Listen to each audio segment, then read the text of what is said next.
Je voudrais très simplement, à travers mes vœux, revenir finalement sur l'essentiel.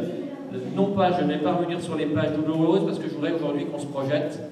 Parce que derrière cet élan qui a été rappelé par notre sénateur maire, finalement, je ne voudrais pas, sans pessimisme, que ce soit un feu de paille. Je crois que la France s'est remise debout.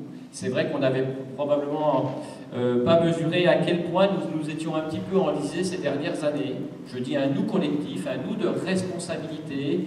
Je crois qu'aujourd'hui, la France que nous défendons, la France que nous construisons, la France pour laquelle 1,5 million de personnes étaient à Paris et plusieurs millions dans toute la France, c'est cette France-là que nous voulons, cette France qui est capable d'espérer, cette France qui est capable d'assumer, cette France qui est capable d'être responsable et d'offrir à notre jeunesse, offrir aux générations qui nous succéderont une espérance dans un monde meilleur comme on a eu la chance depuis maintenant 70 ans de connaître, avec un demain qui est toujours meilleur qu'aujourd'hui.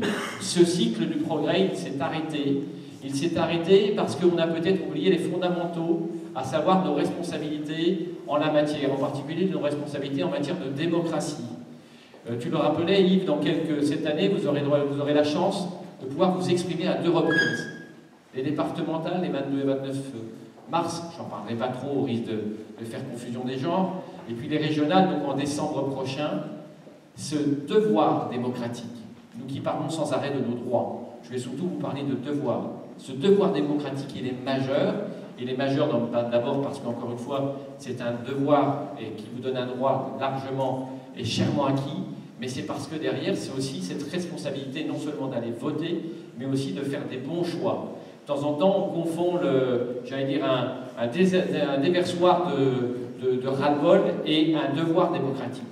Être démocrate, c'est choisir pour l'avenir de nos territoires les meilleurs d'entre nous et non pas simplement se défouler dans les urnes.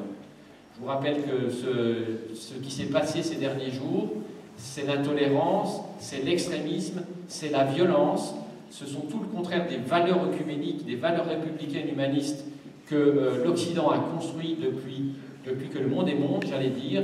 Et bien évidemment, ça se défend avec la responsabilité de la qualité du droit de vote qui vous est donné aujourd'hui.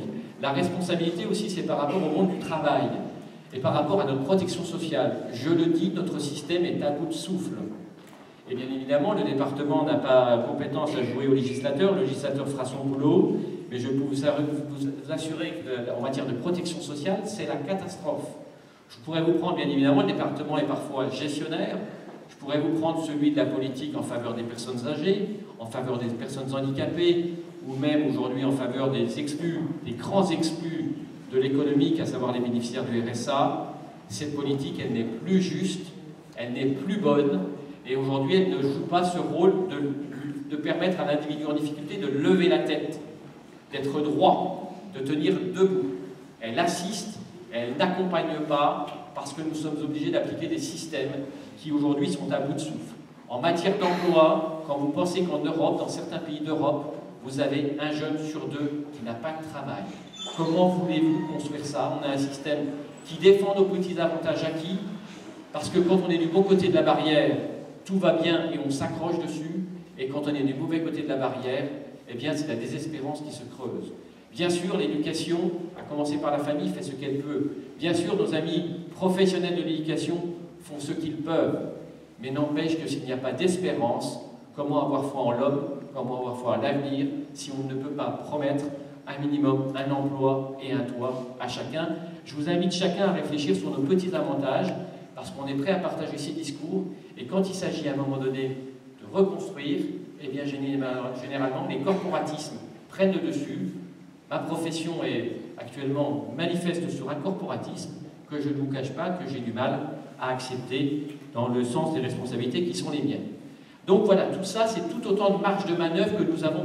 Oui, il n'y a plus d'argent public, oui, on est endetté à 2000 milliards d'euros, mais oui, nous avons 4000 milliards d'euros qui dorment sur les comptes en banque, que les futurs Madoff ne manqueront pas de vous prendre dans quelques temps si vous n'avez pas de la chance de les remettre dans le circuit économique. Parce que qu'est-ce qui fait que le monde est monde et que le monde avance? C'est tout simplement un cycle à 3 temps. C'est donner, c'est recevoir et c'est redonner. C'est comme ça que le cycle fonctionne dans ce monde. Donner, recevoir et redonner encore. Que ce soit l'amour, que ce soit les biens, que ce soit l'apprentissage, que ce soit ce que nos maîtres nous ont appris, c'est ce cycle-là qu'il faut aujourd'hui réenclencher. Et malheureusement, généralement, il s'arrête à donner et recevoir, et on ne redonne pas derrière. Transmettre, construire une humanité, c'est notre responsabilité aujourd'hui de redonner ce qu'on nous a, avec bien sûr du fruit, avec de l'épaisseur, ce qu'on nous a transmis, que nos générations antérieures nous ont passé. C'est vraiment le premier vœu que je voulais vous donner, ce vœu d'espérance, de donner, de recevoir et de redonner encore. Le deuxième vœu d'espérance que je voudrais vous donner aujourd'hui, chers amis, c'est notre capacité à redevenir fraternel. Je le dis parce que la fraternité a été remplacée par la solidarité. Ce n'est pas la même chose. La solidarité, trop souvent, c'est devenu une solidarité des biens. Et en faisant le chèque, en faisant sa cotisation, on a le sentiment que ça va bien. La fraternité, c'est avant tout d'échanger de l'humanité. C'est savoir porter un regard sur le plus fragile. C'est savoir adresser la parole à un plus fragile. C'est savoir tout simplement lui dire qu'il est reconnu comme un de nos semblables dans notre humanité. Et la solidarité, la fraternité, ce n'est pas simplement une affaire de biens matériels. C'est le deuxième vœu que je formule, des vœux de fraternité. Et puis le troisième vœu que je voudrais formuler, c'est que les élus que nous sommes aujourd'hui, nous sommes nombreux, c'est qu'on puisse aussi d'être dans l'exemplarité de cet optimisme qui a été rappelé par Madame Doge tout à l'heure, cet optimisme, parce que derrière les mots, ce sont les actes. Arrêtons de subir les réformes et d'être du côté de ceux qui se plaignent toujours parce que ça bouge. Saisissons les réformes comme des opportunités, j'allais dire anticipons-la. Moi je pense qu'aujourd'hui, quelles que soient les décisions qui vont arriver, faisons des réformes ce que nous voulons qu'elles soient. Faisons de nos territoires ce que nous avons envie qu'ils soient. Je pense que les schémas des communautés de communes ne sont pas aboutis. Je pense qu'elles ne sont pas abouties. Et avant d'attendre des critères qui seraient totalement arbitraires, parce qu'un territoire, il n'y en a pas un qui se ressemble, sachons, nous, aujourd'hui, je crois que, vous savez, en 2008, je vous avais lancé un schéma, je vous en lancerai d'autres pistes dans les prochaines semaines. Je crois qu'aujourd'hui, il y a différents scénarios, il faut qu'on travaille en scénario, et basé sur cette liberté qu'on exprimait tout à l'heure à travers, qu'on a exprimé dimanche, cette liberté d'expression.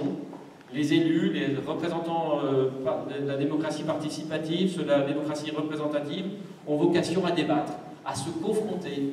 Quand on se confronte avec le verbe, on ne se confronte pas avec les armes. Sachons s'écouter, sachons dialoguer, sachons tirer les meilleures solutions pour nos territoires.